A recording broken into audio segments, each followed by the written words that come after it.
सूर्य देव के सम्मान में बना एक भव्य मंदिर, एक ऐसा मंदिर जिसमें कभी सूर्य भगवान की हवा में तैरती मूर्ति हुआ करती थी। एक ऐसा मंदिर जिसे शायद श्री कृष्ण के बेटे ने बनाया था। आर्किटेक्चरल ब्यूटी माने जाने वाले एंशियंट इंडिया में बनी सबसे खूबसूरत इमारतों में से एक, द कोणार्क सन टेम्पल। इस मंदिर के यूनिक आर्किटेक्चर ने ब्रिटिश गवर्नमेंट के भी होश उड़ा दिए थे। पर आज एक वर्ल्ड हेरिटेज साइट बनकर खड़ा ये मंदिर कई सालों तक एक वीरान जंगल में बसी सिर्फ एक टूटी इमारत बनकर रह गया था।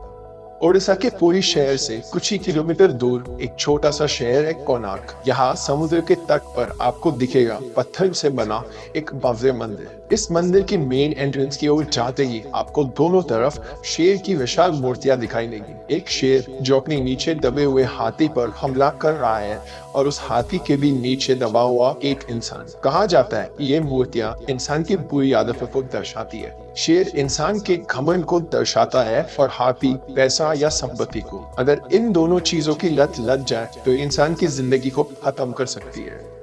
ऐसा माना जाता है कि पूर्व गंगा वंश के king Narasimha Dev the first ने कोणार्क का ये सबसे पहला सूर्य मंदिर 1244 सीई में बनाया था। लेकिन साम पुराण की एक कहानी के अनुसार इस मंदिर को श्री कृष्ण के बेटे साम ने बनाया था। साम श्री कृष्ण और जामवती के बेटे थे जो काफी ज्यादा शरारती थे। श्री कृष्ण उनके बुरे व्यवहार से बहुत ज्यादा परेशान थे। देखते देखते साम का बुरा व्यवहार इतना बढ़ गया था कि श्री कृष्ण के क्रोध की सारी सीमाएं पार हो गई। उन्होंने साम को समझाने की कोशिश की, उन पर क्रोधित हुए, पर साम अपने पिता की कोई बात सुनने के लिए तैयार ही नहीं थे। वो हंसने लगे और अपने पिता से बहस करने लगे। श्री कृष्ण को अपने पुत्र का ऐसा बर्ताव स्वीकार नहीं था। वो बहुत क्रोधित हो गए और साम को दंड देने के लिए उन्होंने उसे एक भीषण श्राप दे दिया। उन्होंने कहा कि साम को कुष्ठ रोग यानी लेप्रेसी हो जाएगी, एक ऐसी बीमारी जिसमें शरीर में फोड़े हो जाते हैं, शरीर के अंग सुन्न पड़ने लग जाते हैं। श्री कृष्ण के श्राप के कारण साम को अब एक लंबे समय तक दर्द सहना होगा। कई साल बीत गए। साम अपने बुरे व्यवहार की सजा भुगतते रहे और फिर एक दिन उनकी मुलाकात ऋषि कटक से हुई। ऋषि कटक को साम की हालत देखकर उन पर दया आ गई। उन्होंने साम को सूर्य भगवान की भक्ति करने की सलाह दी और कहा कि उन्हें 12 साल तक कड़ी तपस्या करनी पड़ेगी। साम ने ऋषि कटक की बात मानकर चंद्रभागा नदी के किनारे मिथिलावन में 12 साल तक तप किया। सूर्य भगवान उनकी भक्ति से प्रसन्न हो गए और उन्होंने साम को आशीर्वाद दिया। उस आशीर्वाद से साम की बीमारी दूर हो गई। उन्होंने सूर्य देव को धन्यवाद देते हुए उन्हें वचन दिया कि वो उनके सम्मान में एक मंदिर बनाएंगे और इस तरह कोणार्क में सूर्य भगवान का सबसे पहला मंदिर बना।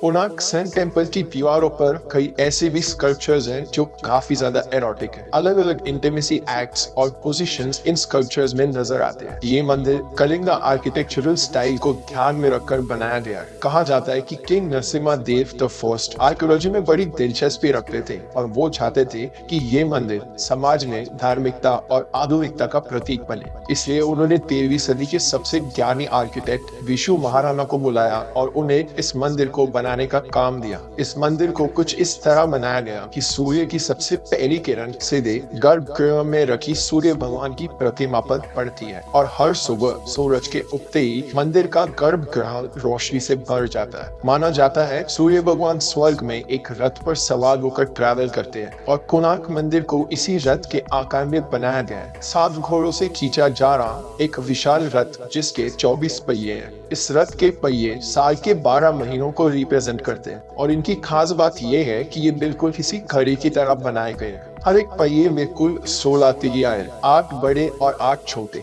हर एक बड़ी तिगी में 3 घंटे का डिफरेंस है और इन पहियों के 8 सेक्शंस दिन के 8 पहर को रिप्रेजेंट करते हैं। आज 770 साल बाद भी लोग सूरज की किरणों का इस्तेमाल करके 13वीं सदी में बनाए गए इन पहियों के जरिए बिल्कुल एक्यूरेट टाइम कैलकुलेट कर सकते हैं। इस रथ को खींच रहे 7 घोड़े हफ्तों के 7 दिन और इंद्रधनुष के 7 रंगों को रिप्रेजेंट करते हैं। हफ्ते के 7 दिन तो ठीक है, पर यहाँ गौर करने वाली बात यह है कि साइंटिफिक एविडेंस के अनुसार इंद्रधनुष के रंग 15वीं सदी में डिस्कवर हुए थे। तो क्या हमारे पूर्वज पहले से ही इन रंगों के बारे में जानते थे?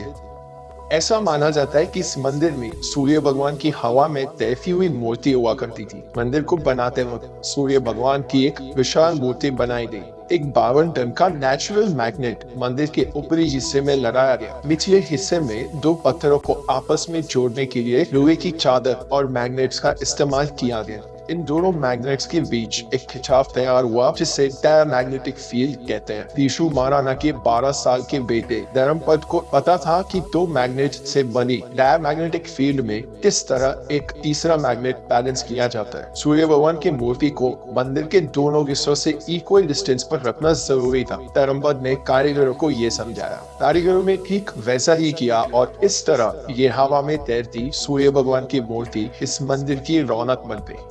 लेकिन आधुनिकता और कल्चर का एक खूबसूरत कॉम्बिनेशन माना जाने वाला ये मंदिर जल्द ही अपनी रौनक खोने वाला था। 1508 सुल्तान सुलेमान खान करानी के जनरल काला पहाड़ ने ओडिशा पर हमला किया।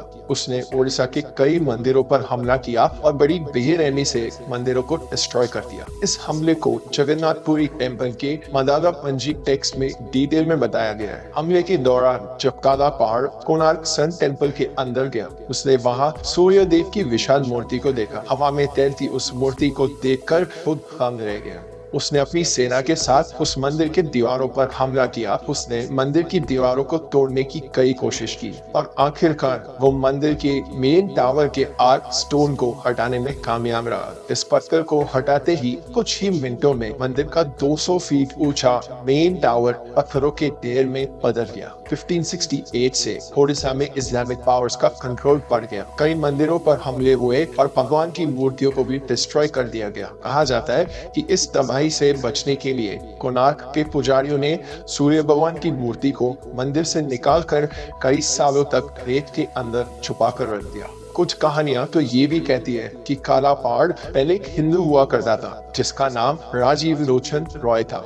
वो एक मुस्लिम लड़की से प्यार करने लगा और उसे पाने के लिए उसने इस्लाम धर्म को स्वीकार किया। जहां एक तरफ अफगानी रूलर्स और काला पहाड़ के हमलों को इस मंदिर के डिस्ट्रक्शन का कारण बताया जाता है, वही कुछ हिस्टोरियंस का मानना ये है कि सब सिर्फ अर्थक्वेक और वोल्केनिक इरप्शन जैसी नेचुरल कैलामिटीज की वजह से हुआ था और इन्हीं कैलामिटीज की वजह से इस मंदिर के आसपास की कई सारी वाटर बॉडीज सूख गई। IIT खड़गपुर के साइंटिस्ट द्वारा रिसर्च में कोणार्क सन टेम्पल से 2 किलोमीटर दूर प्राचीन इंडिया की प्रचलित नदी चंद्रभागा के कुछ रिमेन्स मिले, जिसे ये साबित हुआ कि पहले वहाँ एक नदी हुआ करती थी जो अब पूरी तरीके से सूख चुकी है। मंदिर से मूर्ति निकाले जाने के बाद कोणार्क मंदिर में सूर्य भगवान के भक्तों का आना बंद हो गया। 17th और 18th सेंचुरी के दौरान कभी कोणार्क मंदिर के स्कल्पचर्स को निकालकर ओडिशा के दूसरे मंदिरों में बसाया गया तो कभी इनसे राजा के महल सजाए गए। 1779 में एक मराठा साधु ने कोणार्क मंदिर के अरुणा खम्भ को हटाकर जगन्नाथपुरी टेम्पल के